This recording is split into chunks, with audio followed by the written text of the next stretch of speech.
Cool FM. What is popping? So guys, I told you I was going to be having a very exciting conversation, and I guess who walked into the stew? It's Ladipoe. How you doing? But you knew that. I'm good. Ooh, I did know that. I'm good. How are you doing though? I'm feeling really good today. Oh, are you serious? Did something today. happen? No, I mean, it's just another day to go achieve something real, achieve something big.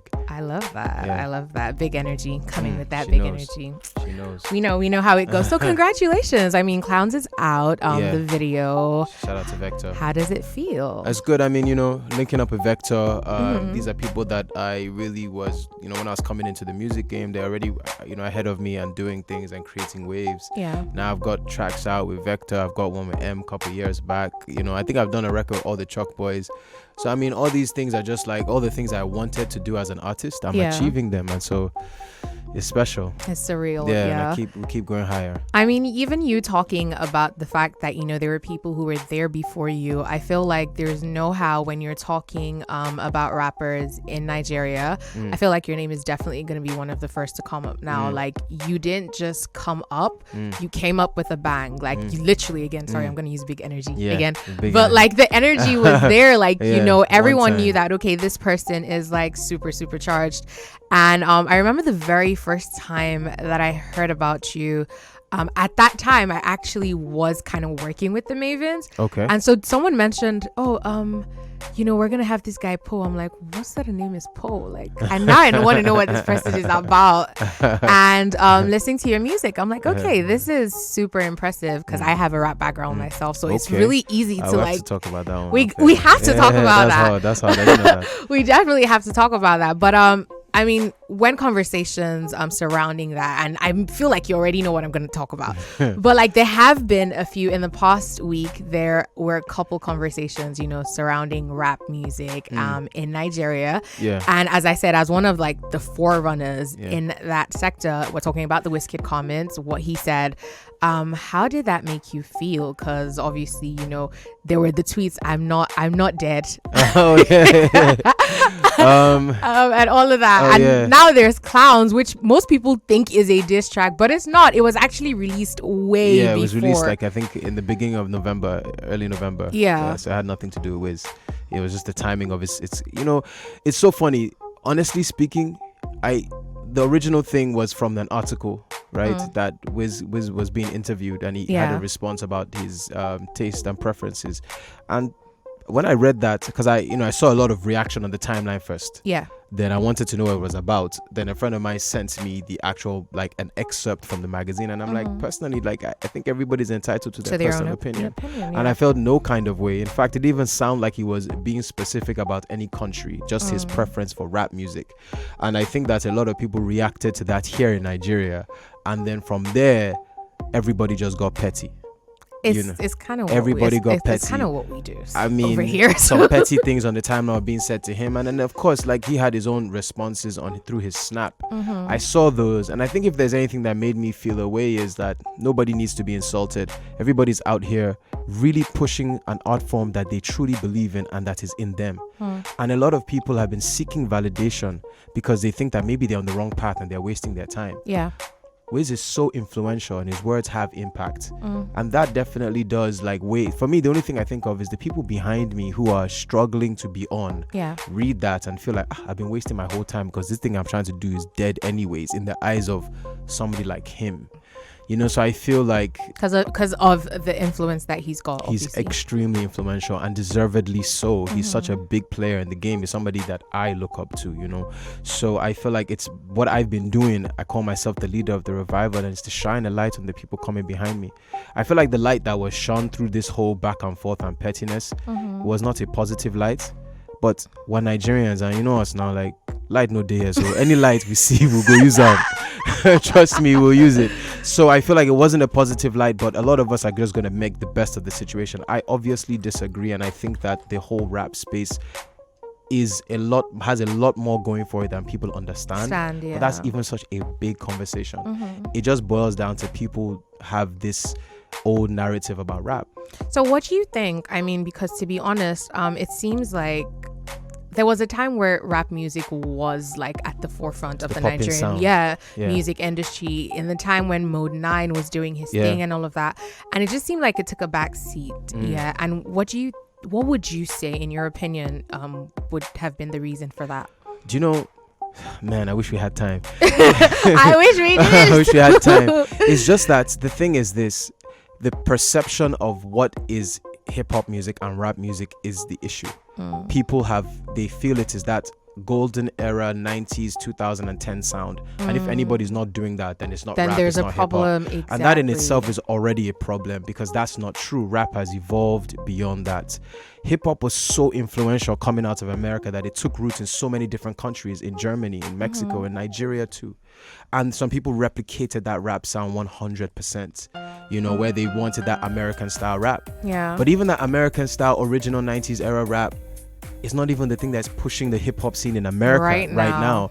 So the Nigerian audience seeking that to be the thing that represents rap, it doesn't make sense, because even there, it's not the big sound. They went to trap, now they're on drill.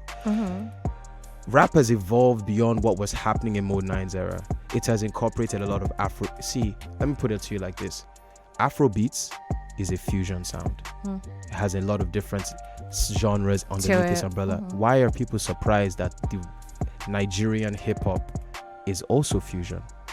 Yeah, I feel like we're very bandwagon in a way, and so once one person is doing one thing and that is what they have decided it should be, everyone just wants to follow that. It's an old way of thinking, because if you look at it, every single year, probably since 2018, there's been a big rap song, and a lot of people don't chalk it up to the Nigerian hip-hop scene. Especially if maybe you have like a big Afrobeats type chorus to it. And it doesn't, to them, all of a sudden it's not a rap song. I mean, we're talking feeling exactly. I think, feeling to me is no different from when, I don't know, Ja Rule had Ashanti on a record. Like, this is not anything new, and it's not something new to me either. I remember when I did a song with Fumbi called Adore Her. It was my first song that kind of started to make waves on the radio. I really love Fumbi. Shout out. Exactly. And to me, that was something, so it's tried and tested for me. I've understood the ability and the power of bringing these two worlds together, and it's nothing new. I mean, look at, do you want to take Burna Boy off location? It wouldn't be the same. So these are collaborations that make sense musically, and I feel like it doesn't make it less of rap. When 2018 they dropped Killing Them, Zlatan had his killer rap verse. That's a rap song. And there are a lot of rappers that I feel like people even forget are rappers. That's a problem, especially when you're not rapping in English. People just conclude, I mean, look, Naira Marley held it down for how many years? Malians. He's delivering primarily through a type of rap that he has formed, like a cadence that he has come up with. But once it becomes big, it's like, that's an Afrobeats thing. But you chalk it up to, so it's very confusing to me. I think more than anything, the perception needs to change of what the hip hop space is. You walk into a hip hop space in Nigeria, you see the Psycho YPs, you see the Naira Marleys, you see Fowls, you see YC, all these people that have made major contributions. In 2020, there's a rap song that dropped, my song Know You, but Zoom dropped also by Check. That's a trap song. Like, every year, 2021, I dropped Feeling, Black Bones dropped Bling Bling Bling. Every single year, some big rap song has held it down. And that is straight facts. I'm not even lying. Like, you're literally opening anyone's eyes right now to, these facts that I feel like everyone tends to overlook. You spoke about drill. Like, I'm a drill head. I'm waiting for me on the drill track. Funny enough, you should check a track called Rap Messiah. I actually just did it because I wanted to see what I'll sound like on a drill track. It's called Rap Messiah. I just put it out as a thing. But my problem is my experiments. I don't really push them. I just do it and release it. But like, shout out to Majid. Majid and I have like a drill type track that we're working on. So okay, I'm waiting for it because I want to hear how it sounds. I feel like it'll sound fire, but you know me, like I'm very, my flows. I don't like to, so if there's a drill flow, I'm not going to use a drill flow. I'm going to use a Ladipoe. But you see, that's the thing. It doesn't even matter. So the thing is, for me, when it comes to music, like I love to see surprises. Like I want, as long as you can flow on the beat, that's all I need. So you're the best kind of listener. We need people who are okay to be surprised. I think that's, people feel like it should be one way. Music should be dynamic, to be honest. So when you spoke about like fusion in rap, that is something that we haven't had a conversation about as like music listeners or music lovers. Like if every other thing can have fusion, why can't rap do that as Yo, well? Yeah, exactly. That is a very great one, to be honest. I'm gonna write it down somewhere. Thank you. I'm gonna write it down somewhere because Preach. it makes for a really, really good argument. I mean, now let's go into like, what has it been like? I'm pretty sure so many people have asked you this, but like being a Maavin, I mean, how much did that change for you? You know, one of the main reasons I'm on Maavin, I'm a Maavin, is because I felt like they were doing something very unique and special. They're an indigenous record label. It's a Nigerian record label that is competing in this African space with the majors, because their major labels now signing up artists, but Maavin is still holding their own. And the reason I joined is because they told me the view that they had, which was very global, and I knew where I wanted my aligned music with to go. your vision. 100%. They took a risk on my sound, which for them was new, and I took a risk with them because I had a fan base that's very committed to me, and I was very nervous when I first signed.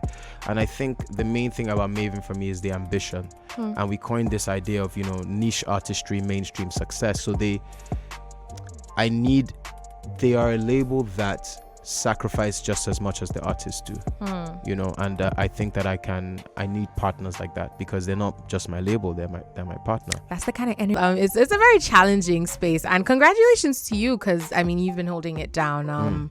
I feel like rappers get like the short end of the stick always, in the industry, without a doubt. So shout out to you, shout out to the likes of Black Bones, who would like always just like, who would you say is, let me see, your, out of everyone who's new people right now, like rappers, who are you like really feeling? I always mention Psycho IP, because I think he's just so prolific. He releases so many verses. I like this guy Odumodu Black. I haven't met him, but I just like his energy and bravado. I like what's his name? Oh my goodness, he did Top Life Crew.